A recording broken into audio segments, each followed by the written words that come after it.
သာသနာတော်နှစ်2560ပြည့်နှစ်ကောဇာတက္ကရာ1388ခုနှစ်ပြာသူလဆန်း9ရက်2019ခုနှစ်ဇန်နဝါရီလ6ရက်မန္တလေးတိုင်းဒေသကြီးမဟာအောင်မြေမြို့နယ်ပေါင်းလဲတိုက်မဟာအောင်မြေရွှေသားလျောင်းဓမ္မဗိမာန်တော်ကြီးအတွင်ရှင်ကျင်းပပြုလုပ်အပ်သည်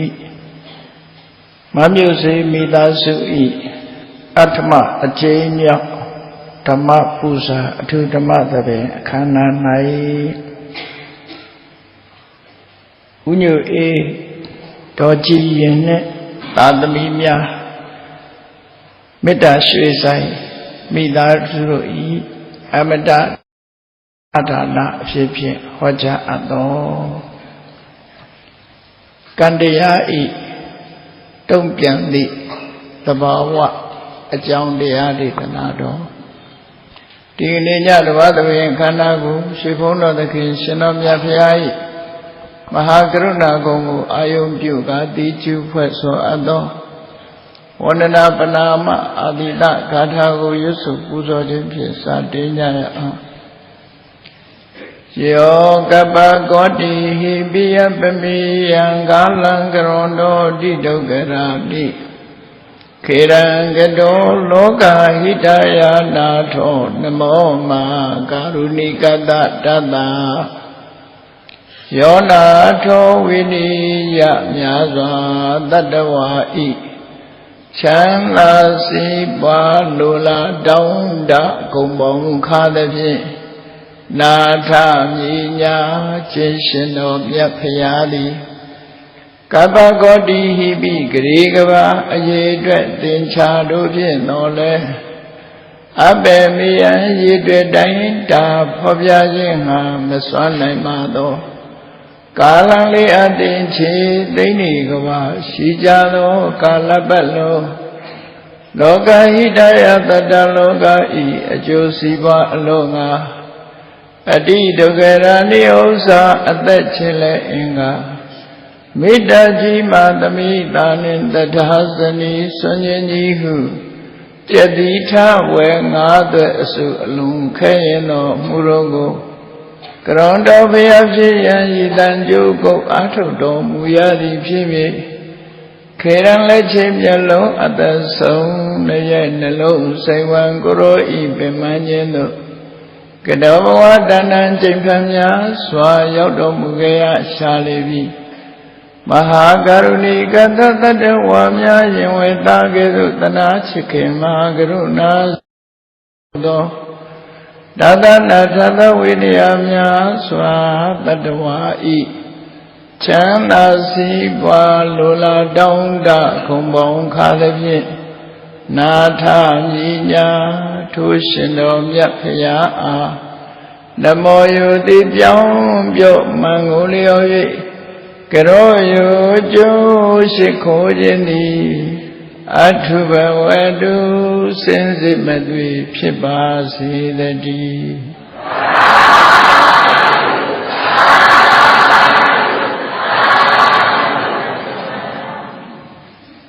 ကံတရားဤတုံ့ပြန်မှုသဘာဝ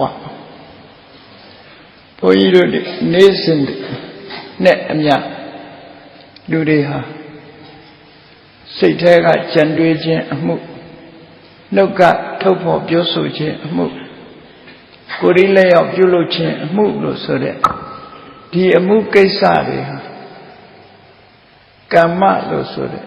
အလုပ်တွေပဲဖြစ်တယ်အဲ့ဒီအမှုကိစ္စတွေဖြစ်ပေါ်နေခြင်းဟာစေရနာလို့ဆိုတဲ့တွန်းအားစိတ်ထဲမှာဖြစ်ပွားနေတဲ့စေတသိက်တရားလို့ဆိုတဲ့သဘာဝတရားတွေရဲ့စွမ်းအားကြောင့်ဖြစ်ပေါ်နေတာတွေလားဖြစ်တယ်ပေါ့ action လို့ခေါ်တဲ့လူတွေရဲ့လှုပ်ဆောင်မှုဆိုတဲ့နေရာမှာစိတ်နဲ့ကြံတွေးတာပါတယ်အဲ့ဒါကိုမနောကံလို့ခေါ်တယ်စိတ်နဲ့ကြံတွေးပြီးလှုပ်ဆောင်မှုကြောင့်နှုတ်ကထုတ်ပြောတယ်ဝစီကံလို့ခေါ်တယ်ကိုယ်ဒီလက်ရောက်လုပ်တယ်ကာယကံလို့ခေါ်တယ်အဲ့ဒီ ဖြစ်စဉ်အနေနဲ့ပြောမှဆိုရင်မနောကံဝစီကံကာယကံဒေသနာအစဉ်နဲ့ပြောရင်တော့ကာယကံဝစီကံမနောကံကာယကံဆိုတာထင်ရှားတာတခုစတင်ပြီးတော့ပြောပြီးကာယကံဝစီကံမနောကံလို့မနောကံဆိုတာတော့တခြားပုဂ္ဂိုလ်တိုင်းသိနိုင်ခြင်းမရှိဘူးပေါ့ကာယကံရှင်ကိုယ်တိုင်သာသိပြီးနောက်ဆုံးမှာသူများစိတ်ကိုသိစွမ်းနိုင်တဲ့စေတောပရိယအဝိညာဉ်ရတဲ့ပုဂ္ဂိုလ်မျိုးသာမနောကံဆိုတာကိုသိရှိနားလည်နိုင်တယ်ပေါ့လူတွေဟာနေစဉ်နဲ့အမျှမနောကံဖြင့်ကြံတွေးခြင်းကံမြောက်အောင်ကြံတွေးခြင်းဝစီကံနဲ့ဖွင့်ဟပြောဆိုခြင်းနဲ့ကာယကံမြောက်ပြုလုပ်ခြင်းဆိုတဲ့အလုပ်တွေကိုလုပ်ကြတဲ့အခါအမှားတွေရှိတယ်လို့အမှန်တွေလည်းရှိအမှားတွေတွေးမိတယ်အမှားတွေပြောမိတယ်အမှန်တွေအမှားတွေကိုလုပ်မိတယ်ဆိုရင်အကုသိုလ်ကာယကံလို့ခေါ်တယ်တော့မဟုတ်ဒုစရိုက်လို့ခေါ်တယ်ဆိုးဝါးတဲ့အကျင့်တစ်ခုလို့ဒီလိုပြောတာမကောင်းတဲ့အကျင့်တစ်ခုကောင်းတာတွေကိုတွေးတယ်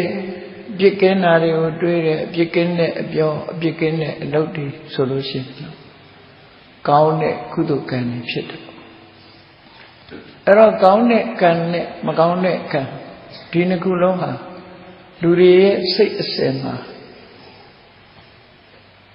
ရှားရှိသွားတာပဲဖြစ်တယ်စိတ်ထဲကဖြစ်သည့်အတွက်ကြောင့်ကာယကံမြောက်လုံးလိုက်ပြီးဆိုရင်လေကမ္မပဋ္ဌလို့ခေါ်တဲ့အကြောင်းတရားတစ်ခုအနေနဲ့ကံလမ်းကြောင်းနဲ့ရောက်သွားတယ်နောက်ကထုတ်ပြောလိုက်ပြီးဆိုရင်လေဝစီကံဆိုတဲ့ကံလမ်းကြောင်းနဲ့ရောက်စိတ်ကစိတ်ကူးလိုက်တဲ့အခါမှာတချို့ကိစ္စတွေဟာကာယကံမြောက်ဖြစ်သွားကံမြောက်အောင်ဖြစ်သွားတယ်ပေါ့အဲ့ဒီနေစဉ်နဲ့အမျှကံတရားတွေဟာလူတွေရဲ့တဏ္ဍာမှာစုမိဆောင်းမိဖြစ်လာ accumulation လို့ကံတရားတွေဟာလူတွေရဲ့ရင်ထဲနှလုံးထဲမှာဖြစ်ပေါ်လာအဲ့တော့ရင်ထဲနှလုံးထဲဆိုတာဘယ်နေရာလို့ပြောရမှာလဲလို့ဆိုလို့ရှိရင်စိတ်ဖြစ်စဉ်လို့ပြောစိတ်တတဏ္ဍတိလို့ဆိုတယ် mental process လို့ခေါ်တယ်စိတ်ဖြစ်စဉ်ကြီးထဲမှာစွမ်းအားတတ္တိတွေဟာ24ပစ္စည်းထဲမှာပါတဲ့ကမ္မပစ္စယောဆိုတဲ့အမည်နဲ့ဖြစ်လာတယ်ဥပမာဘာနဲ့တူတော့ဆိုလို့ရှိရင်တပည့်ကြီးဟာအပွင့်နေပွင့်ပြီးအသီးသီးလိုက်ပြီးအသီးသီးလိုက်တာနဲ့တပြိုင်နက်ထိုအသီးထဲမှာပါတဲ့အစေထဲမှာအပင်ပေါက်နိုင်တဲ့စွမ်းရည်တတ္တိတွေရောက်ရှိလာတာပဲဖြစ်တယ်အဲ့ဒီစွမ်းရည်တတ္တိတွေဟာမြေရည်အကူညက်နောက်ထပ်ပင်မျိုးတွေပြန်ပွားလာဖို့ဖြစ်လာတယ်ထို့တူပဲလူတွေရဲ့တဏ္ဍာမှာကံတရားတွေဟာရှိပြီးတော့နေကြဘယ်မှာရှိတုံးလို့ဆိုရင်စိတ်အစဉ်ထဲမှာရှိတယ်လို့ဒီလိုပြောတာပေါ့နော်စိတ်စဉ်ထဲမှာရှိတယ်ဆိုတဲ့ကံတရားဟာဘယ်နေရာမှာလို့ထောက်ပြပြီးပြောဆိုလို့တော့မရတဲ့အနေအထားမျိုးရှိတယ်ဘယ်မှာရှိတယ်ဘယ်မှာမရှိဘူးလို့နေရာ location နဲ့ပြလို့မရဘူးစိတ်အစဉ်မှာရှိတယ်လို့သာဒီလိုပြောရစိတ်အစဉ်မှာရှိနေတဲ့ကံတရားတွေဟာအကြောင်းတိုက်ဆိုင်လာလို့ရှိရင်အကျိုးပေးဖို့အစဉ်နဲ့ဖြစ်လာကံရဲ့စွမ်းအားတွေဟာတစ်ခုနဲ့တစ်ခုတူညီမှုမရှိကြဘူးတချို့ကံတရားကဒီဘဝမှာတင်အကျိုးကိုထုတ်လုပ်ပေးတဲ့ကံတရားမျိုးကဒိဋ္ဌဓမ္မဝေရဏိယလို့ခေါ်တယ်ဒိဋ္ဌဓမ္မဆိုတာကိုတွေ့နေရတဲ့ဘဝလက်ရှိဘဝဝေရဏိယအဲ့ဒီကံတရားရဲ့အကျိုးကိုခံစားရတယ်လက်ရှိဘဝမှာလည်းပဲအကျိုးပေးတဲ့ကံမျိုးကိုဒိဋ္ဌဓမ္မဝေရဏိယလို့ခေါ်တယ်ကောင်းတာနဲ့လည်းသက်ဆိုင်တယ်ကုသိုလ်နဲ့လည်းသက်ဆိုင်တယ်မကောင်းတဲ့အကုသိုလ်နဲ့လည်းသက်ဆိုင်တယ်ဟောတချို့ကံကြဒိဋ္ဌဓမ္မဝေရဏိယကံဆိုတာသူ့ရဲ့သက်တမ်းသူ့အကျိုးပေးနိုင်တဲ့အတိုင်းအတာတစ်ခုဟာဒီဘဝနဲ့ကန့်တတ်ထားတာဖြစ်တယ်။နောက်ဘဝကြာရင်တော့သူအကျိုးပေးမှာမဟုတ်ဘူး။ဒီဘဝမှာပဲအကျိုးထုတ်လို့ Upama banet to the letter solution. Yeji was cited a pen lady with cheap. Copy bin the Hindi here side you had a pen lady. Paula Biloshi, Majagame, the Domuloya, and the time you pit. Jashi Makamu, Nitu dream my yet to dream my way to her. Tu kesa peace on God. Era lowe kandiyaha tina myoso pen lady lowe. Aku saipi majagame achu apiri utila. Kayanjin beno Kayanjin diha majagame tila. Eri pen lady majagame tila. Deep in diha majagame PC babi. Ti music of shit a pen leha. Gong song dwara. To do Bioloya. Era data dama with a near can look on. Now, what solution? For what beyond the light and the to expire up there, look Biolo. Expire, hotly can look to solo. Can they never chitwavi? No, a Jodia de le port. Not a lavo machine, da peace on Babi. Do ye alone, be Babidos. Now can the Guru Upabesa with a Niado call. Upabesa with a Niasa. Ibowaye Chame to Diaboa, a Jupi de Camu. Dibuane a Nisan Boa, Jupi. Eraha. Lela Dante Pemurine, Ladran Durebo. Lela Dante Pensura. Tenene, 20 days. Pemurine, Ladran Durebo. Majagame tea point biro, a chodaku tolo beer. The Dante biro, number one. For what the coup, this out being 2 years swan ale, gondwar. Read the radio being in swan aha, do the wabe, say the natakudi, for what the coup that you baby and to let expire up chapa. Now for what the coup, he can out of touch you my biro, solo. Tadiya Musara, Abara Paria, with a near cancer. Pibi Nini, Tadiya Wagani Savi, Tamayadema, she needed to her sheep. Tambe no loha mupo, the pin yomasu, Adone, Magina, Adone, Mapuemu, Adone, Mativu. Erelu, a big point along Cha Bidoma, she cha she cane. Tipping yalu, tipping a tin yalu. Tadia Waga Sabi do quenny people labi. Joan Jaite, a chain by Matua, a Jopi, Pitbull. Tajamo, Abara Bria, Tomoho, Abara Bria, Tiboa Sure, a J, Novoa Sure, a J. Eri and Jane Nakuma Deba, Abara Sura, Madaba. Diwama Sure Chain, Nawama Sure Chain, Eddie Nakuma Dava, then Dore Poa de Kuma, Jobi Mekamu, Abara Priya, Tomo, Abara Priya, Lokor. What of yes, a Hojaro Mugere, Tokamali or Imaro, Abara Priya, Tone. Todo, a bit of a thing I had Jama, Abara Priya, Sagalon, Nalong Zaloha. To Nina to Magamara. Abra Priya lo core, Abra Priya lo core. Priya Sura. A le a J, a quintene car, Dilo Solo. A le Yamadagama. A leja lolo in Dineha, Badu le do Piora Milove. Priya sa, le ja, do Solo. Erilu Candiaria. Tibuama, Miamian Yim Mebiro, Jupiter. Dudia Boaloma, Jimme Nine Camu, Tadia Boalo Jam, Tadia Boaga de Sapio, Jimme Muha, Chain Yajure, Camu, Canto music. Any canto muga, a Juba Piro Usuin, Hoti, Chitavi, Lube, your Pitable. Juba Piro, ya. Expire Chitavi, Hoti Cam Chite Sura. Solo. Pero listen, Yakoido de Riha. Chandrin de Chare. တချို့ကြံတွေးမှုတွေမနောကအရာမြောက်သွားကြံတွေးမှုဆိုပါစို့တရားရီပေါ်မှာမေတ္တာထားလိုက်လို့ရှင်ချမ်းသာပါစေအစဉ်ပြေပါစေဆိုရင်အဗျာပါဒဆိုတဲ့မနောကဖြစ်တာအဲ့ဒီလိုမဟုတ်ဘဲနဲ့အမုန်းတရားကိုအခြေခံပြီးဒီလူပျက်စီးသွားပါစေဒုက္ခရောက်သွားပါစေဆိုတဲ့အတွေးမျိုးဒေါသနဲ့တွေးလိုက်ရင်ဒါအကုသိုလ်မနောကဖြစ်သွားဗျာမိမိကိုယ်တိုင်ကဒီမိမိပိုင်ဆိုင်တဲ့ပစ္စည်းပေါ်မှာဆွတ်လွတ်နိုင်တဲ့အနဘိဆာအလောဘဆိုတာဖြစ်လာလို့ရှိရင်အဲ့ဒီဖြစ်မှုဟာကံအရာမြောက်သွားပြီးတော့မနောကံဖြစ်လာအေးဆန့်ကျင်မဲ့အနေနဲ့သူတော်ဘာပိုင်တဲ့ပစ္စည်းကိုမှကိုယ်ပစ္စည်းဖြစ်လို့တဲ့အဘိဇာဆိုတဲ့သဘောတရားပေါ်လာပြန်လို့ရှိရင်လေ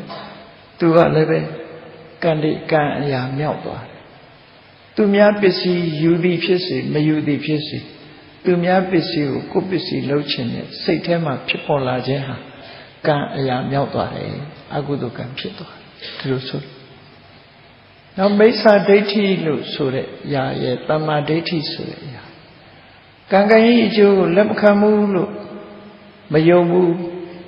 အတိမမပြုဘူးကံကံရဲ့အကျိုးကိုမြင်တဲ့အမြင်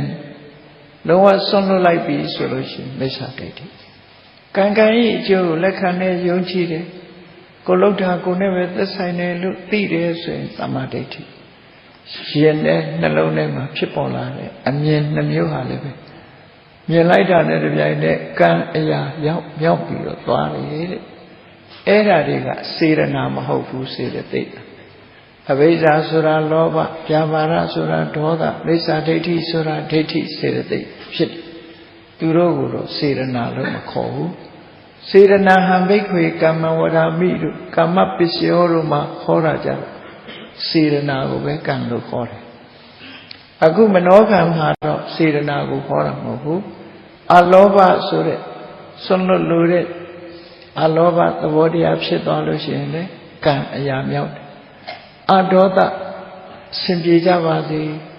အမုန်းကင်းတယ်ကိုယ်စိတ်ထဲမှာဘု து အပေါ်မှာမုန်းတီးခြင်းမရှိဘူးမုန်းစရာကောင်းတဲ့ပုဂ္ဂိုလ်ပဲဖြစ်စေဘု து အပေါ်မှာမုန်းတီးမှုမဖြစ်အောင်မေတ္တာထားနိုင်တာကြအဲ့ဒါလေကံအရာမြောက်ပါပြီမေတ္တာတရားပွားနေခြင်းအပြင်လေကုသိုလ်ဖြစ်တယ်ဆိုတာအဲ့ဒါပြောနော်ကုသိုလ်ဖြစ်တယ်တမ္မာဒိဋ္ဌိကံကံရဲ့အကျိုးကိုလက်ခံတဲ့အမြင်အဲ့ဒီအမြင်ရှိလိုက်တာနဲ့ဒီပြိုင်နဲ့သူဟာလည်းပဲကုသိုလ်ကံဖြစ်သွားပြီလို့ဒီလိုဆိုလို့တယ်ပေါ့အဲ့တော့နေစဉ်နဲ့အမြကံတရားတွေလူတွေရဲ့တဏ္ဍာမှာစိတ်အာယုန်နဲ့ဆုံတိုင်းလူတွေဟာတတိမထားမိဘူးဆိုလို့ရှိရင်အကောင်းဖြစ်ဖို့နည်းလာပြီးအဆိုးဖြစ်ဖို့တွေကများအဆိုးဖြစ်ဖို့လိုချင်လောဘကိုဖြစ်စေတတ်တဲ့အာယုန်ရဲ့သွေးဆောင်မှုလိုချင်စရာကောင်းတဲ့အာယုန်နဲ့တွေ့လိုက်တာနဲ့လောဘဖြစ်တယ်ထိုလောဘမှာထိုအာယုန်ထိုပစ္စည်းဟာသူများပိုင်တာလို့ဆိုလို့ရှိရင်သူများပိုင်တာကိုမှကိုယ်ပိုင်နေတယ်ဆိုရင်မတရားတဲ့အဘိဓါဆိုတဲ့လောဘဖြစ်လာတယ်ဒီလိုကွဲပြားခြားနားမှုတွေရှိတယ်အဲ့ဒါလို့အာယုန်ပေါ်မှာကိုမကြိုက်တဲ့အာယုန်ဆိုလို့ရှိရင်ဒေါသဖြစ်လာတယ်ကြိုက်တဲ့အာယုန်ဆိုလောဘဖြစ်လာအမြင်နဲ့ပတ်သက်ပြီးမှားတဲ့အမြင်မှန်ကန်တဲ့အမြင်ဒါတွေကလည်းပဲကံအရာမြောက်လာလေးစင်တဲ့အမြဘုန်းကြီးတို့တွေရဲ့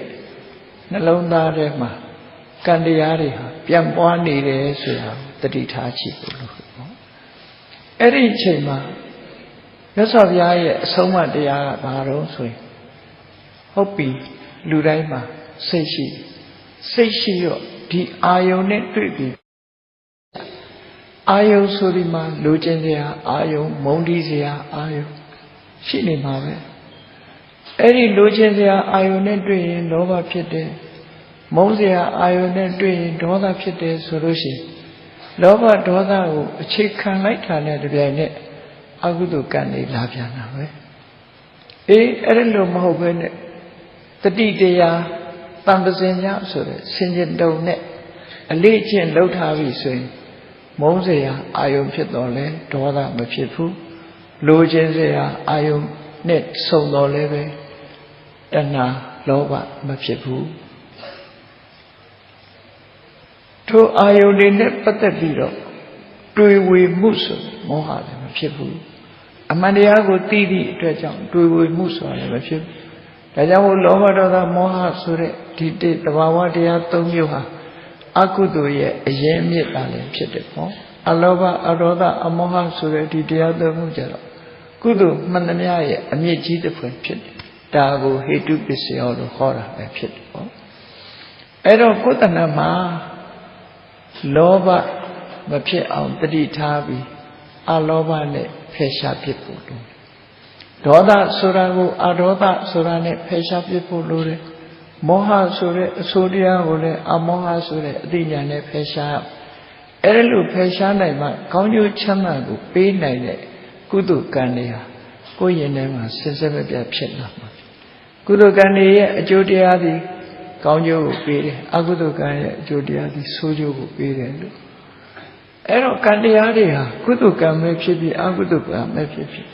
လက်တုပ်ပြန်တတ်တဲ့သဘောတရားရှိတယ်မိမိရဲ့စိတ်တွေသဘောထားတိုင်းကံတရားကလက်တုပ်ပြန်တယ်အကြမ်းမြင်ပြောရမယ်ဆိုလို့ရှိရင်နော်အကြမ်းမြင်ပြောရမယ်ဆိုလို့ရှိရင်ဒေါသရဲ့လက်တုပ်ပြန်မှုကိုခံရတဲ့ပုဂ္ဂိုလ်တွေဟာအယုတ်ဆိုးအကြည်တန်ဖြစ်တယ်ဖြစ်လေရပါမေတ္တာရဲ့လက်တုပ်ပြန်မှုကိုခံရတဲ့ပုဂ္ဂိုလ်တွေဟာဖြစ်လေရဘဝမှာရုပ်အစဉ်လှပတာမျိုးဖြစ်တယ်ဒီလိုဆိုဒေါသကြီးလို့ရှိရင်ရုပ်ဆိုးတယ်မေတ္တာရှိလို့ရှိရင်အဒေါသဆိုတဲ့အမုန်းတရားကင်းစင်လို့ရှိရင်အစဉ်လှပတယ်ဒီလိုဆိုရပေါ့အဲ့တော့ဒီကံတရားတွေဆိုတာအကောင်းကပဲဖြစ်ဖြစ်အဆိုးကပဲဖြစ်ဖြစ်ကိုယ်ရင်နဲ့ဖြစ်လာတဲ့ကံတရားတွေဟာ reaction လို့ခေါ်တဲ့တုံ့ပြန်မှုတွေရှိတယ်အမတ်တမဲ့မနေပဲနဲ့တုံ့ပြန်မှုတွေကလာမှာပဲတုံ့ပြန်လာပြီးဆိုရင်အဆိုးတရားတွေအဖြစ်များလို့အဆိုးတရားတွေရဲ့တုံ့ပြန်မှုဟာဆိုးကျိုးတွေပဲဖြစ်တယ်အကောင်းတရားတွေကိုယ်တဏ္ဍမှာကုသိုလ်တရားတွေဖြစ်ရင်ကုသိုလ်တရားရဲ့တုံ့ပြန်မှုကတော့အမြဲတမ်းမှဒီစိတ်ချမ်းသာဝယ်ရာကောင်းကျိုးချမ်းသာတွေနဲ့တုံ့ပြန်တာပဲဖြစ်ဆိုပါစို့ဒါနကောင်းမှုတွေဘဝစတိုင်းပြုလုပ်ခဲ့တဲ့ပုဂ္ဂိုလ်တွေလောဘဒီဘဝမှာတူတမ်းမှုတွေများတဲ့ပုဂ္ဂိုလ်စီးပွားဥစ္စာအစဉ်တပြေတိုးတက်ပြီးတော့နေတယ်ဒါသူ့ရဲ့တုံ့ပြန်မှုလို့ခေါ်တယ်အမတ်တမဲ့နေရင်သိချင်မှသိတယ်နော်နှစ်ပေါင်းများစွာအရှင်ရလာအောင်လူမှုတမ်းမှုဒါနကောင်းမှုတွေကိုပြုတဲ့ပုဂ္ဂိုလ်တွေဟာမွဲသွားတယ်လို့မရှိဘူးဒါဘယ်သူကတုံ့ပြန်လဲဒါနတုံ့ပြန်တယ်လို့ခေါ်တယ်သီလကိုချင်းတရားငယ်စဉ်ကတည်းကကောင်းတဲ့ပုဂ္ဂိုလ်စီဘယ်တော့မှဘဝမှာအခြေအနေဆိုးတွေမဖြစ်ဘူးဒါဟာသီလရဲ့တုံ့ပြန်မှုလို့ခေါ်တယ်တတိတွေပညာတွေတိုးတက်လာတယ်တိုးတက်အောင်လေ့ကျင့်တယ်ဒါဘာဝနာရဲ့တုံ့ပြန်မှုလို့ခေါ်တယ်အဲ့ဒါလို့အခြေခံတုံ့ပြန်မှုကအစပြီးအဆင့်မြင့်တဲ့တုံ့ပြန်မှုတွေရောက်လာဘဝဟာလူဘဝကနေပြီးတော့လူဘဝတဲ့ချမ်းသာတဲ့နတ်ဘဝနတ်ဘဝကနေပြီးနတ်ဘဝတဲ့ချမ်းသာတဲ့ဗြဟ္မဘဝလူချမ်းသာနတ်ချမ်းသာဗြဟ္မချမ်းသာတို့နဲ့နှိုင်းရှင်လို့မရတဲ့နောက်ဆုံးမှာထာဝရတည်မြဲတဲ့ချမ်းသာဒုက္ခလို့ဆိုတဲ့နိဗ္ဗာန်ချမ်းသာဒီကံတရားတွေတုံ့ပြန်ပို့ဆောင်ပေးခြင်းတာလည်းဖြစ်တယ်အဲ့ဒီလိုကောင်းတဲ့ကုသိုလ်ကံတွေကတုံ့ပြန်တတ်တယ်လို့မကောင်းတဲ့အကုသိုလ်ကံတွေကလည်းဆိုးကျိုးနဲ့လက်တုံပြန်တတ်တယ်ဆိုတာတတိထားကြရမှာဖြစ်တယ်ကိုယ့်ရဲ့နဲ့ဖြစ်လို့ဘာမှမထီရောက်မဖြစ်တော့ဘူးလို့မအောင်မေ့နေနဲ့တုံ့ပြန်မှုတွေကလာတတ်တယ်ပေါ့ဒီနေ့တစ်ချိန်ကျရင်စူဆောင်းပြီးလာရင်အားရှိလာတာနဲ့တုံ့ပြန်ဒါနဲ့ပတ်သက်ပြီးတော့မြတ်စွာဘုရားကဆုံးမပေးထားတာကံတရားတွေရဲ့သဘောတရားနဲ့ပတ်သက်ပြီးမြတ်စွာဘုရားဆုံးမတဲ့စကားလုံးလေးကိုမှတ်သားကြည့်တာနော်ယာနိကရောတိပုရိသောတာနိအတ္တနိပတ္တတိပုရိသောဆိုတာများသောအားဖြင့်ယောက်ျားလို့ပြန်အဲ့တော့အမျိုးသမီးတွေမပါဘူးလို့မအောင်မေ့လိမ့်မယ်ဒီလိုဆိုလိုတာမဟုတ်ဘူးပုရိသဆိုတဲ့စကားလုံးကတရဝါလို့ဆိုလို့ပုဂ္ဂလဆိုတာ ਨੇ တူတူပဲယမယံခါပုရိသဆိုတာပုဂ္ဂိုလ်ရည်ညွှန်းတာတက်ရှိပုဂ္ဂိုလ်တွေ Yani karoti purito tani adani patati. Kuluk hari, kuluk kere ayariha kutanama tuya me. Dakan jemaya tongpian itu bodia. Kuluk hari, kutanama tuya me drusul. Loka lurisi dali, viva wana lusara, viva nabasi kani muifala jara fiede. No. တချို့ကြတော့သွားလှတယ်တချို့ကြတော့သွားမလှဘူးဒါတုံ့ပြန်မှုလို့ခေါ်တယ်ရုပ်ဆင်းလှတယ်ရုပ်ဆင်းမလှဘူးအသက်ရှည်တယ်အသက်တိုးတယ်ပစ္စည်းဥစ္စာပေါ်တယ်မွဲတယ်ဒါတွေကတုံ့ပြန်မှုတွေလို့ခေါ်တယ်ပညာကြီးမားတယ်ပညာလည်းပါတယ်ဒါတွေကတုံ့ပြန်တယ်ကိုလွတ်ခဲ့တာတွေဟာကိုယ်ပုံမှာလာပြီးတော့ထင်ဟပ်နေတယ်လို့ဆိုလို့မှန်ရှိကိုသွားရက်လိုက်လို့ရှိရင်ကိုရှိတဲ့ပုံဟာမှန်လဲမှာအရေးထင်တယ်လို့ပဲကိုလုတ်ခဲ့တဲ့ကံတရားတွေကိုယ့်ရဲ့စိတ်တွေသဘောထားတွေရဲ့တုံ့ပြန်မှုဟာကိုယ်တဏ္ဍာမှာဖြစ်ပေါ်လာတယ်ဒါကံကြမ္မာရဲ့တုံ့ပြန်တဲ့သဘာဝတစ်ခုပြောနော်နာမအပြင်တော့လူတွေကအမှတ်မထင်ဆိုရင်တော့မတိကြသို့တော့တုံ့ပြန်မှုတွေကအမြဲရှိနေတယ်ဆိုတော့တတိထားဖြစ်ဟောမြတ်စွာဘုရားကဒါကိုရှင်းရှင်းလေးဟောတာပုရိသောသရဝတရားဟာယာနိကရောတိသူလုတ်တဲ့ကံတွေယာနိကရောနိတာနိသူလုတ်တဲ့ကံတွေဟာသူလုတ်တဲ့ကံတွေကိုအတ္တနိပတ္တိကိုယ်ပိုင်းပြန်တွေ့ရမယ်လို့ဒီလိုဆိုလို့ကိုလုတ်တာကိုတွေ့လိမ့်မယ်နော်ကိုလုတ်တဲ့အတိုင်းကိုပြန်တွေ့လိမ့်ဆိုပါစို့အကုသိုလ်နဲ့တုံ့ပြန်နေဆိုသူများအသက်တတ်လို့ရှိရင်ကိုယ်တတ်မဲ့လို့ပေါ်လာတယ်သူများပစ္စည်းမတရားယူရင်ကိုယ်ပစ္စည်းပစ္စည်းဘူးမတရားသိမ်းခံရတာပြန်ဖြစ်သူတော်ဘာသာမယာစော်ကားလို့ရှိရင်အ ਨੇ ဆုံးလူမုန်းများခြင်းဆိုတဲ့တုံ့ပြန်မှုကိုမိသားစုမှာအလားတူပြဿနာမျိုးဖြစ်လာလိန်ညာပြောဆိုရင်ကိုယ်ကိုမဟုတ်မတရားဆွဆွဲခံရမှုတွေကအစအပင်ငရဲဆိုတဲ့ဆင်းရဲဒုက္ခတွေနဲ့တုံ့ပြန်မူရည်စေဝါဆိုတာလည်းပဲကိုယ့်ရဲ့ဖြစ်နေရဘဝမှာအယူအနှံဖြစ်ခြင်းအပင်ငရဲကြခြင်းဆိုတာတွေနဲ့တုံ့ပြန်တာပဲဖြစ်တယ်ပေါ့ဝိရဇေဝကရှောင်ကျင်လိုက်ပြီဆိုရင်အယူအနှံဘဝမရောက်ဘူးအပယ်လေးဘုံမရောက်ဘူးလူဘုံနတ်ဘုံအသိဉာဏ်ရှိတဲ့ဘုံဘဝမှာအသိဉာဏ်ရှိလူလောကမှာပညာရှိပုဂ္ဂိုလ်မျိုးဖြစ်လာတယ်ဒါတွေဟာကံကြမ္မာရဲ့တုံ့ပြန်မှုတွေလို့သူတို့ဆိုလူကသာလက်တုံ့ပြန်တာမဟုတ်ဘူး retaliate ကံတရားကလည်းလက်တုံ့ပြန်တယ်ဆိုတာတတိထားကြရမှာဖြစ်ဒါကြောင့်မို့မြတ်စွာဘုရားကဟောတယ်ထင်ရှားတဲ့ဥပမာလေးနဲ့ယာဓိတံဝပတိဘိဇံတာဓိတံဟရတိဖလံကိုစိုက်တဲ့မျိုးစိတ်အားလျော်စွာအဲ့ဒီမျိုးစိတ်နဲ့အလားတူတဲ့အသီးကိုရတယ်လို့သူတို့ဆိုယာဓိတံဝပတိဘိဇံတာဓိတံဟရတိဖလံကလျာဏကာရီကလျာဏံပါပကာရိသပပကံကောင်းတာလုပ်တဲ့လူဟာကောင်းတာနဲ့တွေ့ရမယ်ကောင်းကျိုးရမယ်မကောင်းတာလုပ်တဲ့ပုဂ္ဂိုလ်ဟာမကောင်းကျိုးရလိမ့်မယ်အချိန်တစ်ခုသာကြွားချမှုရှိရမှာတော့တေချာပေါက်ပဲလို့ဒီလိုဆိုရုပ်တရက်ကြီးတော့ကြောင်းလဲဖြစ်သွားတာမဟုတ်ဘူးဆိုပါစို့မကောင်းမှုအကုသိုလ်တွေကိုလုပ်ပြီးတော့လူဘဝကနေပြီးတော့တရိစ္ဆာန်ဘဝချက်ချင်းရောက်သွားတာမျိုးတော့မဖြစ်ဘူးပေါ့အေးဒီဘဝအဆုံးသတ်သွားလို့ရှိရင်ကံကြမ္မာတွေကစောင့်နေကြပြီမြတ်စွာဘုရားကဒီသဘောကိုကုသိုလ်တရားတွေဟာနောက်ဘဝကနေကိုယ့်ကိုကြိုးစိုးနေတယ်ဆိုတဲ့အဓိပ္ပာယ်တွေကိုဟောတာရှိတယ်နော်ကုသိုလ်တရားတွေကကိုယ့်ကိုကြိုးစိုးနေတယ်နော်ပုံညာနိပဋိကနန္တိပိယညာတိဝအာဂတစိရဘဝတိန်ပုရိတံဒူရတောတုဋ္ဌိမာဂတံဝိလနဲ့ဒေသသွားပြီးစီးပွားဥစ္စာရှာပြီးပြန်လာတဲ့ပုဂ္ဂိုလ်တို့ဆွေတွေမျိုးတွေကကြိုဆိုကြတယ်အဲ့ဒီကြိုဆိုသလိုပဲလူဘဝမှာကုသိုလ်ကောင်းမှုတွေလုပ်တဲ့ပုဂ္ဂိုလ်တွေကိုဟိုးကောင်းတဲ့သူတိဘုံဘဝတွေကကြိုဆိုနေမှာသာဖြစ်တယ်ပေါ့ရေကန်အသင့်ကြာအသင့်ဆိုတာလိုကောင်းကျိုးချမ်းသာတွေကိုညှော်လင့်ပြီးစောင့်စားနေကြထို့တူပဲမကောင်းမှုလုပ်ရင်လည်းပဲအဲ့ဒါလိုကြိုဆိုနေကြမှာပဲအဆိုးတွေကကြိုးတာအကောင်းကကြိုးတာဒီလိုနှမျိုးကွက်ပြားချ đó bố ý rồi tất đi chí xóa tha vì sinh nhiên đồng đề án này có tận nào mà tránh này này ạ mà có này sinh đi đâu ra thì vô chú này bị có này sinh đi đâu ra thì phía chú ra cho mà phía đi bố ba cháu này rồi căn đề án vậy lết trông biển mù đi chỉ để rồi tị đi đó căn đề án vậy lết trông biển mù đi cháu dùng đi đó mấy mấy cô này có này lâu mấy rồi có này về trong biển khănဖြစ်အဲ့ဒါကိုပြောတာယာနိပုရိယာနိကရောတိပုရိသောတာနိအတ္တနိပတ္တတိကိုလှုပ်ထားတွေကိုတွေ့ရလိမ့်မယ်လို့သူဆိုကလျာဏကာရီကလျာဏံပါပကာရီစပါပကံကောင်းတာလို့ရင်ကောင်းတာတွေ့မယ်မကောင်းတာလို့ရင်မကောင်းတာတွေ့မယ်ယာတိတံဝပတိပိစံတာရိတံဟရတိဖလံကိုစိုက်တဲ့မျိုးစိဓမ္မစိစိုက်ရင်ဓမ္မပင်ဓမ္မသည် တရေစိတ်ဆိုင်ရင်တရေပင်တရေသီးဒီလိုတဘာဝအတိုင်းကိုယ်တဏ္ဍာမှာဖြစ်ပေါ်လာမှာလို့ဒီလို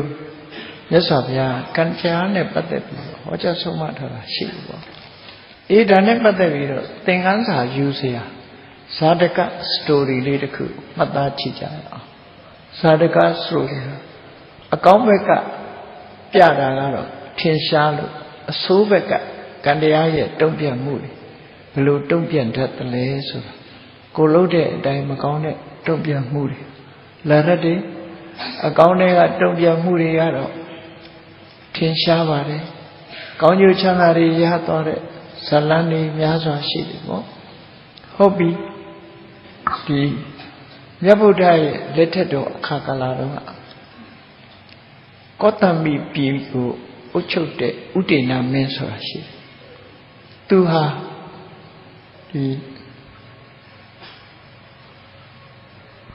ဆောင်းနဲ့ပတ်သက်တဲ့လိမ္မာကျွမ်းကျင်မှုဆင်ကိုဖမ်းတဲ့နေရာမှာလိမ္မာကျွမ်းကျင်တဲ့ဟဋ္ဌိကန္တဆိုဆင်တွေကိုညှို့ပြီးတော့ဆောင်းတန်ပေးလိုက်လို့ရှိရင်တောဆင်ရိုင်းလေးပဲဖြစ်ပါစေသူစီရောက်လာကြအိန္ဒိယနိုင်ငံရဲ့ထူးဆန်းတဲ့ဒီမန္တန်မန္တရာညှို့တတ်တွေရှိကြ အားလုံးကလားဇကာအိန္ဒိယဇကာတွေကြည်ဘူးတယ်ဆိုတွေ့ကြလိမ့်မယ်နော်ဘူးဒီသေးသေးလေးလိုပလွေတစ်ခုကိုမှုတ်လိုက်လို့ရှင်မွေတွေဟာပြေးလာကြတယ်လေမှုတ်လိုက်တဲ့အတန်ကြားတာနဲ့မြေမွေတွေဟာဝေးလံတဲ့ဒေသကကြားတဲ့မွေတွေမှန်သမျှအကုန်လုံးဒီအတန်ရှိအောင်အပြေးလာရောက်ကြထို့တူပဲအဲ့ဒီဥဒိဏမင်းကြီးကဟဋ္ဌိကန္တဆောင်းတဲ့ဟဋ္ဌိကန္တမန္တန်အဲ့ဒီ တချင်းမန္တန်ကိုရွတ်ပြီးတော့ဒီစောင်းတန်လေးပေးလိုက်တာနဲ့တပြိုင်နက်တောဆင်ရိုင်းတွေဟာနားဆွင့်ပြီးသူရှိရာကိုရောက်လာကြ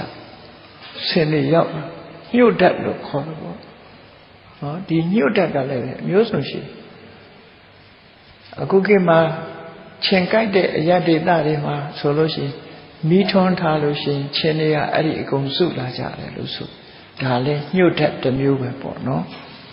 အဲ့ဒီလိုဆင်တွေကို ညှို့တတ်နဲ့ဆွဲယူနိုင်တဲ့စွမ်းရည်တတ္တိရှိတဲ့ဥဒိဏမင်းကြီးဟာကောသမီပြည်မှာထီးနှံဆိုင်တဲ့သူ့မှာမိဖုရား3ဦးရှိတယ်။သာမဝတီဆိုတဲ့နာမည်ဖော်တာ3ဦး။သာမဝတီဆိုတဲ့မိဖုရားမာခန္ဒီဆိုတဲ့မိဖုရားနဲ့ဝါတုလဓတ္တာဆိုတဲ့မိဖုရားဝါတုလဓတ္တာဆိုတာဥစ္စေနီပြည်ကသန္နပိစ္ဆောတမင်းရဲ့သမီး အဲ့ဒီသာနာပိသောဒမင်းရဲ့သမီးဝါတုလထတ္တာ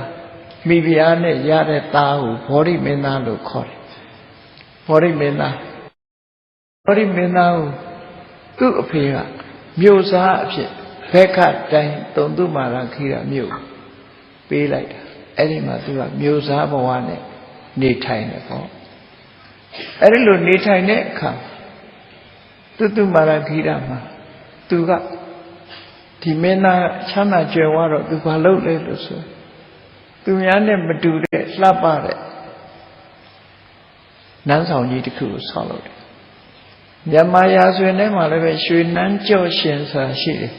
သူများနန်းဆောင်တွေနဲ့မတူအောင်လှလှပပကြော့ကြော့ရှင်းရှင်းနဲ့ဆောက်တဲ့နန်းတော်ကြီးမှာနေလို့သူ့ကိုရွှေနန်းကြော့ရှင်လို့ရာဇဝင်ဆရာတွေကမှတ်တမ်းတင်တာလည်းရှိခဲ့အဲ့ဒီဗောဓိမင်းသားဟာ တုတုမာရကိရမြို့မှာ đi có cái nụ thả lúc khó đấy ni ye ni để cha buồn nhí tất cả design xoay vì ấy khi cả lại design về nhà xin đi xí đó bỏ sau lùi ấy mà design xoay vì và tôi đấy mà đủ đấy design ở tết thâu vì rồi tôi này đấy sản năng nhiều sau lùi đấy cả mà sản năng nhiều bí vào đấy thì mấy nay xin em mà phải bỏ ra đấy jealousy cả lâu số rồi Visariya boy, stinginess lo call. Cô màရှိတာလို့သူများကိုမရှိစေချင်အဲ့ဒီ Visariya ဆိုတဲ့ဝန်တိုတဲ့စိတ်နေသဘောထားကဘယ်လောက်ထိအောင်ဒုက္ခပေးလိုက်တုံးဆိုဒီဆောက်လုပ်တဲ့တသမားဆရာကြီးပညာရှင်ပေါ့နော်ခုခေတ်ဆိုလို့ရှိရင်ဆောက်လုပ်တဲ့ architect ဘိတုကဆရာကြီးနောက်ဒီပြင်လူတွေကသူ့နန်းဆောင်ကိုအားကျပြီးတော့ဒီ design ကိုအတူယူပြီးတော့ဆောက်ခိုင်းမှာဆိုလို့သူ့နန်းဆောင်နဲ့ပြီးရောအဲ့ဒီဘိတုကဆရာကြီးရဲ့မျက်လုံးနှစ်ဖက်ကိုကန်းအောင်လှုပ်ပစ်လိုက်တယ်ဘလောက်ရက်ဆက်တယ်ဆိုနောက်ထပ်မဆောက်နိုင်အောင်လို့သူဟာရက်ဆက်ကြမ်းကြုတ်သူတယောက်မျက်လုံးနှစ်ကွင်းအလင်းမရအောင်သူဟာလှုပ်ဆောင်လိုက်မျက်လုံးဖောက်ပစ်လိုက်တယ်ပေါ့နော်ရည်ရွယ်ချက်ကဘာလို့ဆိုရင်သူနန်းဆောင်လို့တခြားနန်းဆောင်တွေကိုဆောက်ပေးမှဆိုလို့အေးမျက်လုံးနဲ့ဖြတ်လိုက်တာတော်သေးတယ်တပ်ပစ်တာမျိုးလည်းရှိတတ်တယ်နော်တပ်ပစ်တာမျိုးလည်းရှိတယ်အဲ့တော့မျက်လုံးဖောက်ရင်တော့မျက်လုံးပြတ်တာရှိမှာပေါ့နော်တပ်ပစ်ရင်တော့လူပါသိမှာပေါ့မြန်မာလူမျိုးတွေရဲ့လွဲမှားနေတဲ့အရာတစ်ခုရှိတယ်ကိုကြောင့်ဇုံတယောက်လက်ကျိုးချီကျိုးဖြစ်သွားရင်ဝတ်ပါလိုက်မယ်ဒီတရိစ္ဆာန်လေးကချီကျိုးသွားတယ်ငါကြောင့်ဝတ်ပါမှာဆိုပြီးတော့တတ်ပြစ်လိုက်တယ်အဲ့တတ်ပြစ်ရင်သူကဝတ်ကလွတ်တဲ့ထင်တယ်မဟုတ်ဘူးအသက်ခံရတဲ့ဝတ်ပါမှာအဲ့ကြချီကျိုးတဲ့ဝတ်နဲ့လက်ကျိုးတဲ့ဝတ်နဲ့အသက်ခံရတဲ့ဝတ်ဘယ်ဟာသက်သာမယ်ထင်လဲနော်ကိုကဒီကိုကြောင့်ခြေလက်ကျိုးသွားလို့ရှိရင်မေတ္တာတရားထားပြီးတော့သူ့ကိုပြန်လေကုစားပေးဖို့သာရှိတယ်ပေါ့အဲ့ဒါလိုမဟုတ်ဘဲနဲ့ခြေကျိုးသွားတာငါလည်းခြေကျိုးကြီးနဲ့ဖြစ်နေတော့မှပဲဆိုရင်လူကနေပြီးတော့ချွတ်လိုက်လို့သေသွားပြီဆိုရင်ကိုဟာအသက်ခံရတဲ့ဝကြွေးပါပြန်လူကအသက်ခံလို့ဖြစ်အဲ့တော့လွဲမှားတဲ့အတွေးတွေတခါတည်းရမှာလူအတိုင်းဝိုင်းနေမှာရှိကြဟောတိုင်းဝိုင်းနေမှာရှိဒါကြောင့်မို့အဲ့ဒီလိုလွဲမှားတဲ့အတိုင်းဝိုင်းအတွေးတွေမရှိဖို့အမတန်မှအရေးကြီးမတော်တဆဖြစ်မိသွားလို့ရှင်စေရနာမပါလို့ရှင် intentionally မဟုတ်ဘူးဆိုရင်ကံတရားကကိုယ်ကြောင့်ထိခိုက်သွားပြီမဲ့လို့ဒီအကုသိုလ်ကံကကိုယ်နောက်ကိုလိုက်မှာမဟုတ်ဘူးတာမဝတီတို့အမှုရှိတဲ့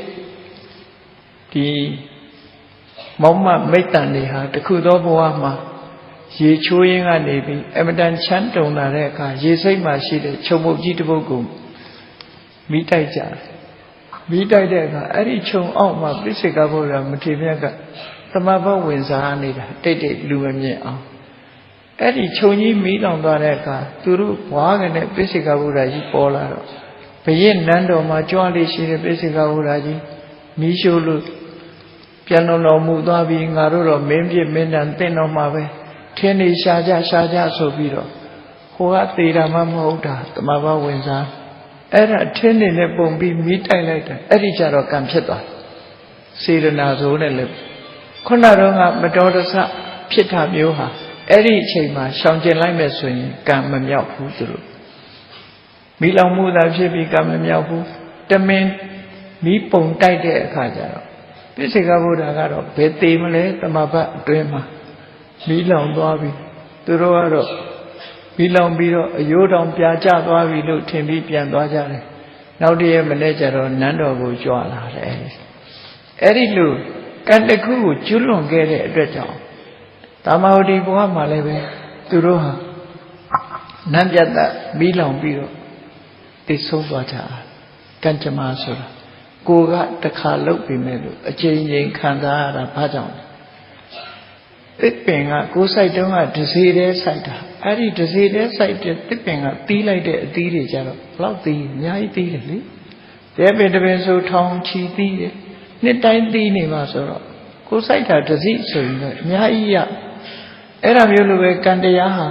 ကိုယ်လှုပ်တုန်းကစေရနာတွေမြောင်များစွာပါသည့်အတွက်ကြောင့်စေရနာတစ်ခုကံတစ်ခုနဲ့တွက်လိုက်မယ်ဆိုရင်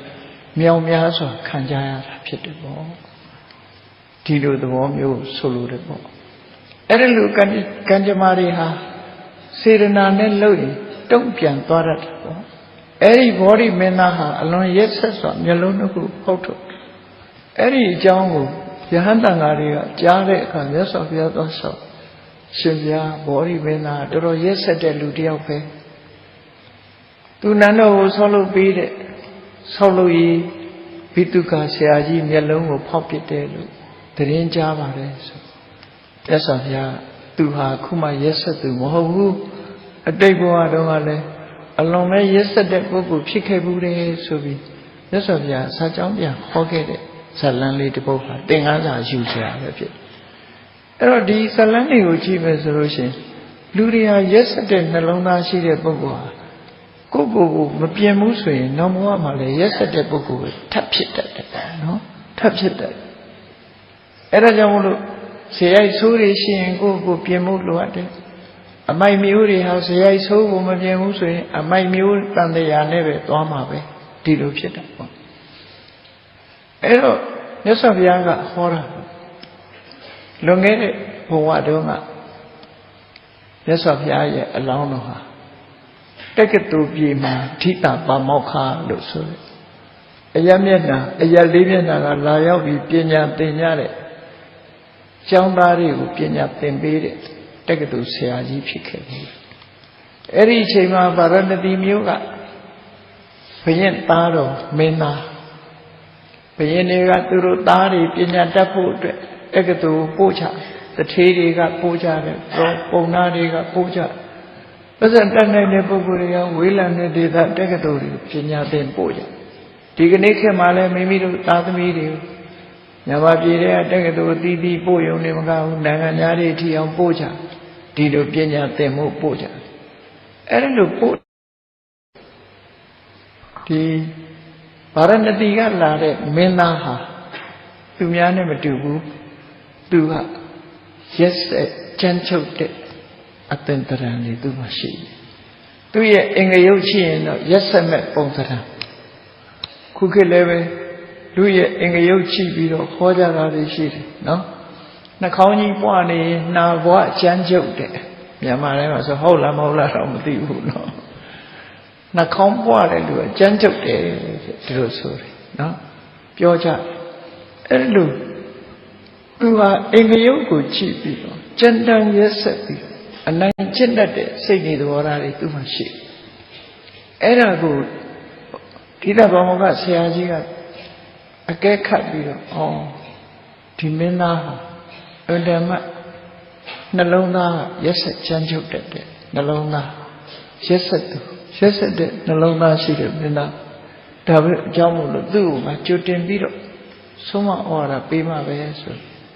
သူ့ကိုအထူး special ဆုံးမစကားကိုဆရာကြီးကပြောကြားခဲ့တာလေမှတ်သားစရာကောင်းဆရာကြီးကဘာပြောတယ်လဲဆိုမင်းသားကိုဥတီပြီးတော့သူ့ကိုဆုံးမနာယိတံနေသံဘဝိတ္တဗံဗျမတ္တတာအိုးဗျမတ္တတာမင်းသားလေးဒီ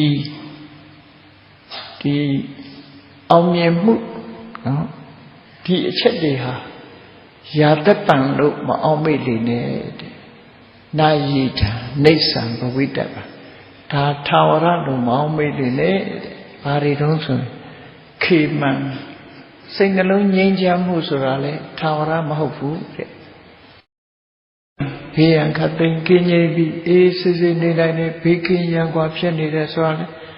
ထာဝရမဟုတ်ဘူးတဲ့သူ့ဘိက္ခံစားစရာတောက်စရာတွေပေါ်ပြီးတာယာဝါပြောနေတယ်ဆိုတာလေထာဝရမဟုတ်ဘူးတဲ့ဒုက္ခတာကိုချမ်းသာခြင်းစိတ်ချမ်းသာခြင်းဆိုတာလေထာဝရမဟုတ်ဘူးလူတယောက်ရဲ့ဘဝဟာ အစင်ပြေးနေတာထာဝရမဟုတ်ဘူးလို့ဆိုလိုတယ်ဘယ်သူပဲဖြစ်ဖြစ်အယောင်းဝယ်လုပ်နေတဲ့ပုဂ္ဂိုလ်တွေလည်းအယောင်းဝယ်ကောင်းတဲ့ခါကောင်းဝယ်မကောင်းတဲ့ခါမကောင်းစိုက်ပျိုးရေးလုပ်တဲ့ပုဂ္ဂိုလ်တွေလည်းကောင်းတဲ့ခါကောင်းဝယ်မကောင်းတဲ့ခါမကောင်းဘယ်ရာမှထာဝရမဟုတ်ဘူးလူရဲ့ကျမ်းမာရေးဆိုတာရောထာဝရဟုတ်ကဲ့လားကျမ်းမာတဲ့ခါမာတယ်မကျမ်းမာတဲ့ခါမမာဒီလိုရှိဘယ်သူမှထာဝရအခြေအနေကောင်းတစ်ခုရနိုင်တာမဟုတ်ဘူးဆိုတာ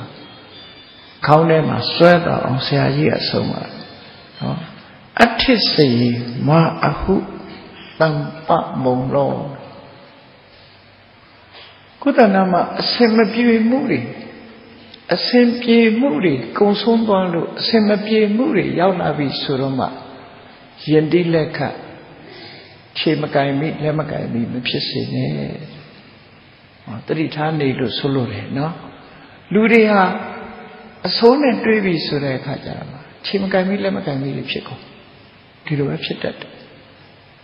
ကောင်းစားနေတဲ့အချိန်မှာတော့မေ့ကောင်းစားနေတဲ့အချိန်မှာကောင်းရလုပ်ဖို့မေ့နေတယ်ဒုက္ခရောက်ပြီဆိုတော့မှအမလီတောင်းတွေးမြောက်တွေးဟွာတွေတွေးဒုက္ခရောက်ပြီဆိုတော့မှကုသိုလ်လုပ်ဖို့လည်းတတိယလာတတ်တယ်နော်အဲ့တော့ကုသိုလ်ဆိုတာအများနဲ့လို့ဆိုပါစို့ပုံမနေနေပြောရမယ်ဆိုရင် medical check ကလုပ်လိုက်လို့ကိစ္စယောဂ 4th stage ရောက်နေပြီ6လပဲခံတော့ဆိုခြေမကင်ပြီလက်မကင်ပြီဖြစ်ကုန်အဲ့ကြမှာကောင်းတာလုပ်ဖို့စိတ်ဝင်စားလာကြဒီလိုအဲ့ဒါလို့မဖြစ်စေရဘူးခန္ဓာကိုယ်ဆိုတာအချိန်မီယောဂဝေဒနာဆိုတာရောက်လာနိုင်ချမ်းသာတယ်ယောဂကင်းတယ်ဆိုတာထာဝရမဟုတ်ဘူးတဲ့ကျမ်းမာနေတဲ့အချိန်မှာကောင်းတာတွေလုပ်နေဖို့လိုအပ်တယ်ဒီလိုဆိုလို့နော်နာယိတနိစ္စံဘဝိတ္တဒီအချက်တွေထာဝရမဟုတ်အဲ့ဒီလိုထာဝရမှတ်ပြီးနေလို့ကောင်းတဲ့အခြေအနေကောင်းတစ်ခုလွန်မြောက်သွားပြီဆိုတဲ့အချိန်ကြတော့မှခြေမကင်မိလက်မကင်မိတွေးဝေမိန်မောတာမျိုးမဖြစ်စေနဲ့တဲ့။ဘာနဲ့ဥပမာတူတော့ဆိုရင်ဘိနပလဝောတာဂရတေဝမစ္စပင်လေတဲ့သွားတဲ့အခါမှာကိုစီးလာတဲ့ဖောင်းကိုစီးလာတဲ့လှေကိုစီးလာတဲ့သင်္ဘောပြတ်သွားသလိုပဲခြေနေစိုးနဲ့ကြုံပြီဆိုမှခြေမကင်မိလက်မကင်မိဖြစ်တတ်တယ်။အဲ့ဒါလို့မဖြစ်စေနဲ့ဆိုပြီးတော့ဆုံးမဒါကဓိတပမောကဆရာကြီးကဆုံးမပြီးကံကြမ္မာရဲ့တုံ့ပြန်တတ်တဲ့သဘောကိုမြတ်စွာဘုရားဟောတယ်လို့ယာနိကရောတိပုရိသောတာနိအတ္တနိပတ္တိကိုလှုပ်ထားတဲ့ကိုပြန်တွေးလိုက်မယ် reaction လို့ခေါ်ကိုလှုပ်တာကိုပြစ်လိုက်တဲ့အရာတွေကိုစီပြန်ရောက်လာဩစတြေးလျမှာအော်စီလို့ခေါ်ကြတယ်ဩစတြေးလျနိုင်ငံမှာ aborigine လို့ခေါ်တယ်ဒီမူလကျွန်းနေလူသားတွေရှိတယ်ပေါ့နော်မူလကျွန်းနေလူသားတွေ aborigine အဲ့ဒီ aborigine တွေသုံးတဲ့လက်နဲ့တစ်ခုရှိတယ်ဘူမရင်လို့ခေါ်တယ်ခက်ကောက်ကောက်အဲ့ဒါကိုပြစ်လိုက်လို့ရှိရင်အဲ့ဒီဘူမရင်ကကိုယ်စီပြန်ရောက်လာရင်ဖမ်းရတယ်သူကနော်ဖမ်းတတ်မှာမဖမ်းတတ်ရင်ကိုယ်ပြန်ဒုက္ခပဲအဲ့ဒီဘူမရင်ဆိုတဲ့လက်နဲ့လိုပဲကံကြမ္မာဟာလည်းပဲကိုယ်စီပြန်ရောက်လာတတ်တယ်ဒီလိုဆိုလို့ယာနိကရောတိပုရိသောတာနိအတ္တနိပတ္တိသူများဆိုပြီးကိုယ်ကလှုပ်ထားတဲ့အရာကိုယ်ပေါ်မှာလာတွေ့လိုက်မယ်လာတွေ့နိုင်တယ်ဆိုပြီးကလျာဏကာရီကလျာဏံပါပကာရီသပပကံယာရိတံဝဗတေပိသံတာရိတံဟတတိပလံကိုစိုက်တဲ့မျိုးစေ့အတိုင်းအတီးကိုရသလိုကောင်းတာလုပ်ရင်ကောင်းကျိုးရမယ်မကောင်းတာလုပ်ရင်မကောင်းကျိုးရမယ်ဆိုတဲ့ကံကြမ္မာရဲ့လက်တုံ့ပြန်မှုတွေကံတရားရဲ့လက်တုံ့ပြန်မှုတွေရှိတယ်ဆိုတာကိုငါတပည့်သတိထားပါလို့သူ့ကိုဆုံးမအောင်ရပေးတယ်နော်အဲ့လိုဆုံးမဥပမာတော့ပေးလို့ပညာတတ်လို့ပြန်သွားတဲ့အခါဟိုကြတဲ့အခါသူသင်လာတဲ့ပညာရက်တွေကိုပြဖခင်လို့တဲ့ဘုရင်ကြီးကသူ့ကိုမင်းမြောက်တယ်ထီလန်းကိုဆက်ခံစေအရှင်မင်းသားဘွားကနေပြီးတော့နောက်ဖခင်ကြီးမရှိတဲ့အခါမှာသူကမင်းဆိုးရာစာဖြစ် မေဆိုရသာဖြစ်တော့အသွင်မတူအိမ်လူမဖြစ်ဆိုတာသူ့ရဲ့အကြံပေးပရောဟိတ်ကလည်းသူ့လိုပဲစိတ်နေသဘောထားခြင်းကကြံတန်နေရက်ဆက်တယ်အကျဉ်းနာကဲမဲ့အဲ့သူကဘာအကြံဉာဏ်ပေးလို့ဆိုလို့ရှင်မင်းကြီးကျွန်တော်တို့မှာလက်နဲ့လည်းရှိတယ်ပစ္စည်းဥစ္စာလည်းပြည့်စုံတယ်စစ်အင်အားလည်းကောင်းတယ်ဒီသဗ္ဗုဒိတကျွန်းလုံးမှာရှိတဲ့တိုင်းပြည်တွေကိုလှည့်ပြီးတော့သိမ်းရအောင်တိုက်ခိုက်လူယူပြီးသိမ်းတယ်ဆိုသူကြံပေးတဲ့အတိုင်းဧကတိဘယင်ဘွားကိုရခြင်းလို့တိုင်းပြည်တွေကိုလှည့်လည်ပြီးတော့သိမ်းပိုက်တယ်သိမ်းပိုက်တာအဲ့ဒီခေတ်ကသူတို့သိမ်းလို့ရရှိသွားတဲ့မြို့ပြပေါင်းဟာကင်တန်အငယ်လေးတွေပေါ့ဘယင်တွေအုပ်စိုးတဲ့ထီနန်းပေါင်း1000ရှိတယ်အဲ့တော့မင်းပေါင်း1000ကိုသူတို့ဖမ်းဆီးပြီးတော့အကုန်လုံးအာဏာကိုလူယူပြီးတော့ရရှိတာအဲ့ဒီမှာတန်းနေတာတော့ဘုရားလောင်းဒိဋ္ဌပမောက္ခဆရာကြီးနေထိုင်တဲ့တက္ကသိုလ်ပြည်ကိုတော့သူတို့မသိရသေးဘူးနောက်ဆုံးအချိန်တက္ကသိုလ်ပြည်ကိုသိမ်းဖို့သွားတယ်သွားတဲ့အခါတက္ကသိုလ်ပြည်ကဒိဋ္ဌပမောက္ခဆရာကြီးနဲ့ဒီအကြံဉာဏ်ကောင်းတဲ့ပုဂ္ဂိုလ်တွေရဲ့လုံခြုံစိတ်ချအောင်ရန်သူတွေမတိုက်ခိုက်နိုင်အောင်စီမံဆောင်ရွက်ထားတဲ့အတိုင်းကြံ့ညံ့ခံတယ်မင်းပေါင်း1000ဝိုင်းပြီးတော့တိုက်ပြီးမလို့မအောင်မြင်ဘူးမအောင်မြင်တဲ့အခါကျတော့ဒီဟရဏတိဒီမင်းသားဘဝကလာတဲ့ဒီဘယင်ဟာ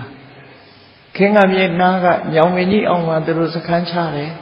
စခန်းချပြီးသူ့ရဲ့အကြံပေးပရောဟိတ်ကြီးကိုခေါ်ပြီးတော့ပြောတယ်တို့ဒီမှာတိုက်နေတာကျန်တာတွေကသိအခက်ခဲမရှိဘူးအခုတက္ကသိုလ်ပြည်တိုက်လို့တို့မရနိုင်ဘူးဖြစ်နေတယ်ဘာလို့ရင်ကောင်းမလဲဆိုတော့အကြံပေးတဲ့လူကလည်းအလွန်ရက်ဆက်တယ်အဲ့တော့နတ်တွေရဲ့အကူအညီယူမှဖြစ်မှာ sacrifice လုပ်မယ်အခုဖမ်းထားတဲ့မင်းတွေ1000ရှိသူတို့ရဲ့မျက်လုံးတွေကိုဖောက်ပြီးတဲ့အခါကျရင်ကိုခွဲပြီးသူတို့ရဲ့နှလုံးသားတွေအသေးတွေအူတွေနဲ့ရှစ်ပူဇော်မှုကိုလုပ်ကြတယ်လူရိုင်းတွေရဲ့အစဉ်လာအဲ့တိုင်းပဲရှိရှေးတုန်းကလေးနော် sacrifice လုပ်တယ်ဆိုတာအဲ့ဒီသဘောတပ်ဖြတ်ပြီးတော့ရစ်ပူဇော်မယ်အဲ့လိုရစ်ပူဇော်ရင်အလွယ်တကူနဲ့သူတို့လိုချင်တဲ့အောင်မြင်လိမ့်မယ်လို့ဆိုပြီးတော့လုပ်ကြတယ်ဒီကနေ့ခေတ်မှာလည်းပဲဓမြတိုက်တဲ့လူတွေတောရွာတွေမှာဆိုလို့ရှိရင်နတ်ဆင်သွားပြီးအရက်ဆိုင်ဆက်တာတို့ချက်နဲ့သွားပြီးတော့ပူဇော်ပြီးတော့ရှိတယ်ခဏခေတ်မှာလည်းဒီလိုပဲပူဇော်ပတ်သက်မှုလုပ်ပြီးတဲ့အခါကျတော့သူတို့လုပ်ချင်တဲ့အလုပ်ကိုလုပ်နေအဲ့ဆိုတာလည်းအကောင်းကြီးမဟုတ်ဘူးလူတွေလိုပဲเนาะဆိုးတဲ့အကောင်ရှိတယ်ဆိုးတဲ့အကောင်ကတော့သဘောကျကောင်းကြမှာပေါ့လူပဲဖြစ်ဖြစ်နတ်ပဲဖြစ်ဖြစ်ဆိုးရတဲ့အကောင်ကဆိုးရတာပဲလူဆိုးရှိတယ်လို့နတ်ဆိုးလည်းရှိတာပဲအဲ့တော့